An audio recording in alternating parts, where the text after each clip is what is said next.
Hello दोस्त, कैसे हो आप सभी। आई होप आप सभी अच्छे होंगे और अपनी लाइफ में कुछ ना कुछ जरूर ढंग का कर रहे होंगे। आज हम आपसे बात करने वाले हैं state of Afghan women under the Taliban. Taliban के अंडर क्या सिचुएशन है इस समय वोमेन्स की। पहली चीज कि काबुल में जो बड़े बड़े होर्डिंग्स लगे हुए थे जिनमें लड़कियों के बाल खुले हुए थे, उन होर्डिंग्स को निकाल दिया गया है।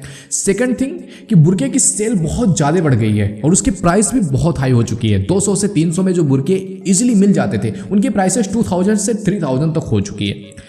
औरतें बेसिकली छुप चुकी हैं। घर से बाहर निकलने से बेहतर वो घर में रहना सेफ समझती हैं। अगर किसी सिचुएशन में बहुत प्रॉब्लम में अगर बाहर निकलना भी पड़ रहा है तो कोई ना कोई मेल बॉडी होना चाहिए साथ में। फोर्थ नंबर, लड़कियों के स्कूल्स कॉलेजेस सब बंद कर दिया गया है। रिपोर्ट्स आ रही हैं फोर्स मैरिजेस का छोटी लड़कियों का तालिबान फाइटर्स के साथ स्टार्ट हो चुका है।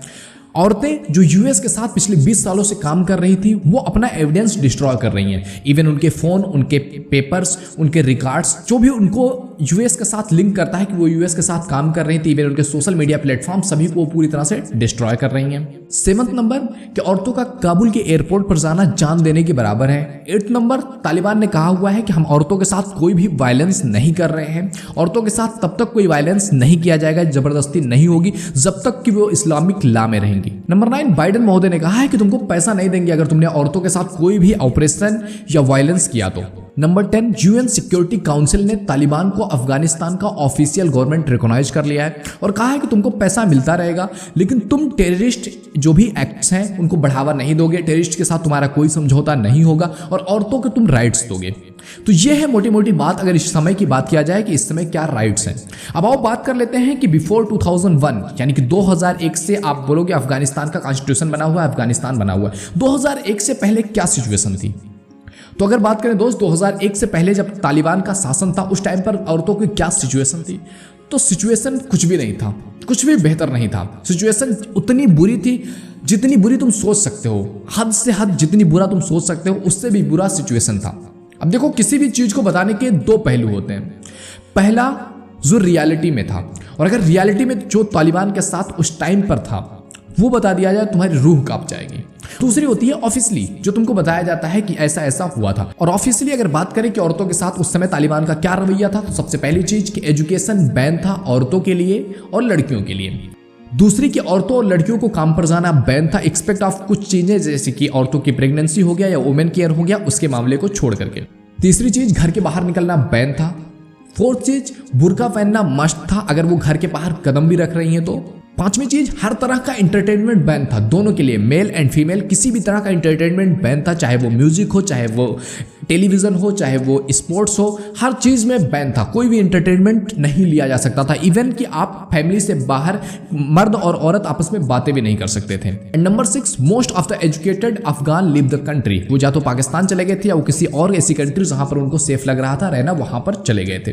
अब आओ बात करें 20 सालों के इस नेटो अमेरिकन इनोवेशन की कि क्या क्या चीज बदला, अमेरिका ने क्या क्या चीज किया। सबसे पहली चीज, यूएस ने $780 मिलियन डाले औरतों के राइट्स के लिए, औरतों के राइट्स को इंक्रीज करने के लिए। उन्होंने औरतों को जितने भी राइट्स मिल सकते थे, जितने भी चीजें की जा सकती थी उस सभी के लिए अपना भरसक प्रयास किया। और इसी की वजह से औरतों ने मिलिट्री ज्वाइन किया, पुलिस ज्वाइन किया, पॉलिटिकल ऑफिसेज को ज्वाइन किया, ओलंपिक में कम्पीट किया, इवन इंजीनियरिंग में भी रोबोटिक गर्ल्स टीम जो कि एस्टोनिया में जाकर के अवार्ड भी जीत करके आई।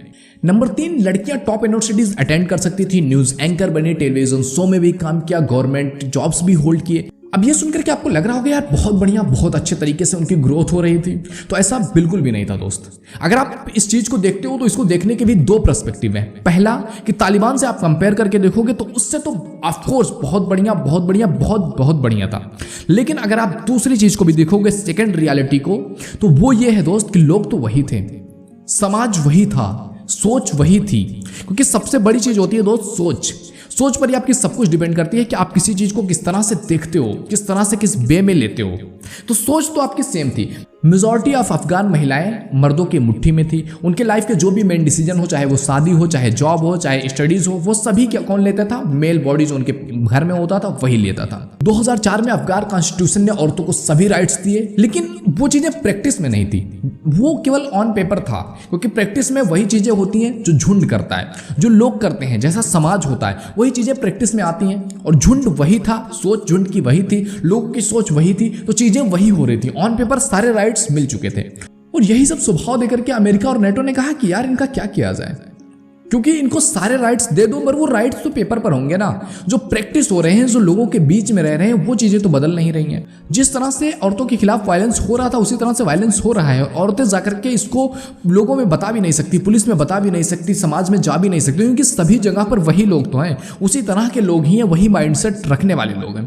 तो इन्होंने कहा कि कुछ ऐसा किया जाए, अगर औरतों को रियली आप जो है स्ट्रेंथ बनाना चाहते हो, तो औरतों की सिक्योरिटी बढ़ाना चाहते हो, तो सबसे पहले औरतों को पावर में लाओ।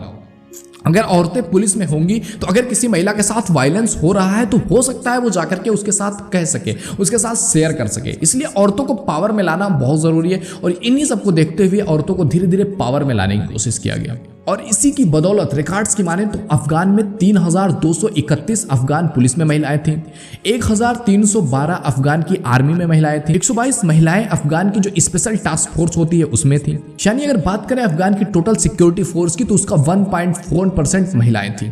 इन सब चीजों के बावजूद भी अगर हम ग्राउंड लेवल पर जाकर के देखें तो अफगान की जो प्रोग्रेस लेवल था वो बहुत ही स्लो था, बहुत स्लो जिसको हम कह सकते हैं। उसमें जो प्रोग्रेस की लेवल थी वो बहुत ज्यादा स्लो हो चुका था, क्योंकि जो ये नए रूल्स और रेगुलेशंस लाए गए थे ये अफगान के कल्चर के बिल्कुल खिलाफ थे।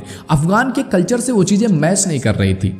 यानी कि जो महिलाएं जाकर के इस तरह से काम करती थी, या महिलाएं समाज में निकलती थी, वो किसी भी फोर्स में काम कर रही हैं, किसी भी टास्क में काम कर रही हैं, तो उनको कोई भी समाज में रिस्पेक्ट नहीं मिलता था। समाज उनको बुरे नजरों से देखता था।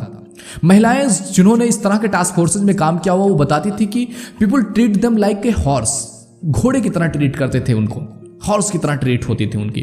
तो इस तरह से जो ये एम्पावर करने की भावना थी ना, कि एम्पावर किया जा रहा है, ये एक तरह से उनको और भी वीक बना रहा था। क्योंकि ज्यादातर जो महिलाएं काम कर रही थी उस फोर्स में, वो एम्पावर कम और मजबूरी में ज्यादा कर रहे थे। यानी कि जिन महिलाओं के ऊपर जिम्मेदारी आ गई है, या उनके घर में कोई मेल बॉडी नहीं है, या जो बेवा है, या फिर जो औरतें समाज ने जिनको निगलेक्ट कर दिया है, जिनको निकाल दिया है, वो औरतें ज्यादा इस तरह के फोर्सेज में आती थी।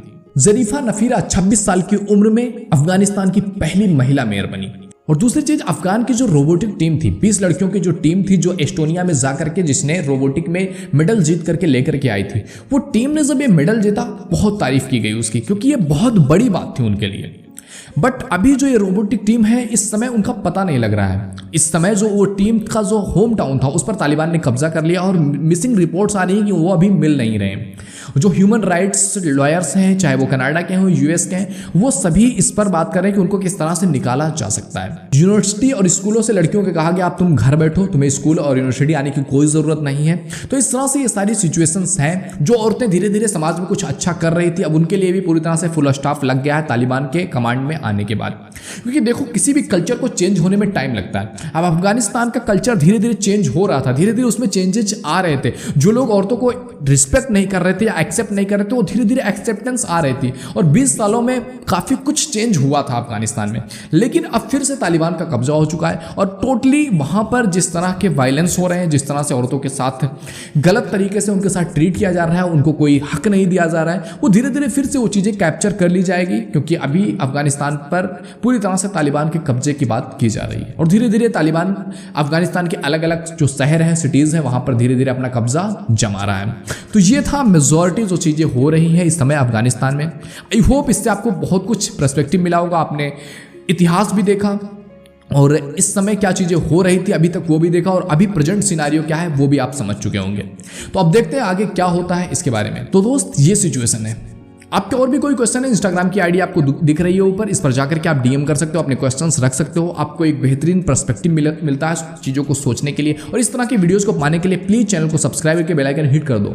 मोटिवेशन मिलता है भैया, कि कुछ लोग सपोर्ट कर रहे हैं, आ रहे हैं सामने, कुछ चीज़ें वैल्यू ऐड की जा रही हैं। तो सब्सक्राइब कर सकते हो अगर आप चाहते हो तो।